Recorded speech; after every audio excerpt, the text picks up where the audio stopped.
The easy comment to make, one of the ones that David Sparks made a couple of years ago was, but look at the Chinese, your main opponents. They're not going around the world having commercial endorsements and spending time in that side. Can you honestly say that the commercial side doesn't impact on your performance at all? There's not a fraction of a percent that's damaged by the commercial side?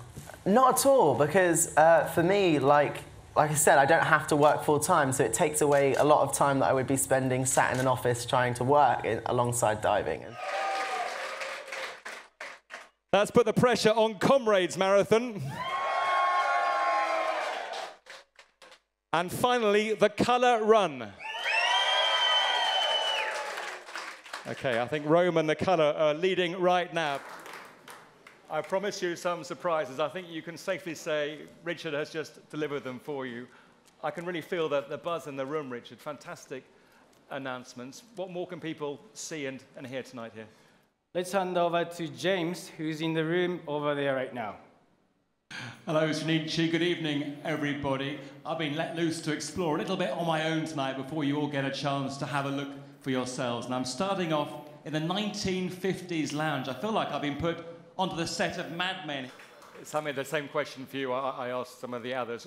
What are you looking for from a pair of football boots? First of all, comfort. We've got all sorts of English snacks, things to eat. An English traditional pub, of course, has some peanuts on the counter. And next to the peanuts,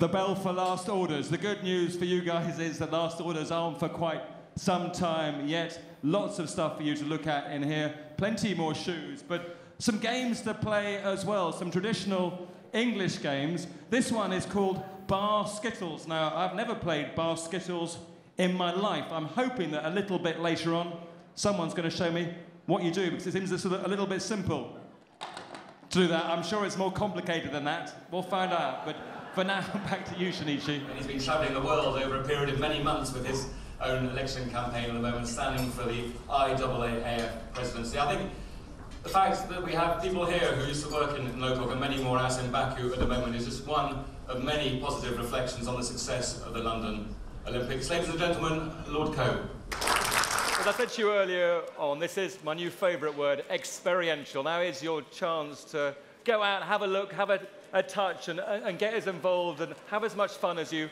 possibly can. Just to give you a little bit of the geography here, the main corridor is the one straight through there. That is where you'll get the consumer and lifestyle area. I think Lance will be well advised, perhaps, not to take part. Is he going to listen to you from what you've been saying a few minutes ago? Perhaps not. Well, you'll have to ask him that. Yeah. But it's for a good cause, though. That's what he will argue. Well, I've heard that reason rolled out throughout Lance Armstrong's career as well. And I'm not critical of people raising money for charity. Of course I'm not. But I think in this instance, I think maybe Lance could find a better way of continuing his fundraising efforts than this. Have you got any authority to stop this at all? Nope. So the chances are this will happen then? Well, Lance Armstrong can ride his bike around France as often as he likes. It's got nothing to do with me or the UCI. Yeah.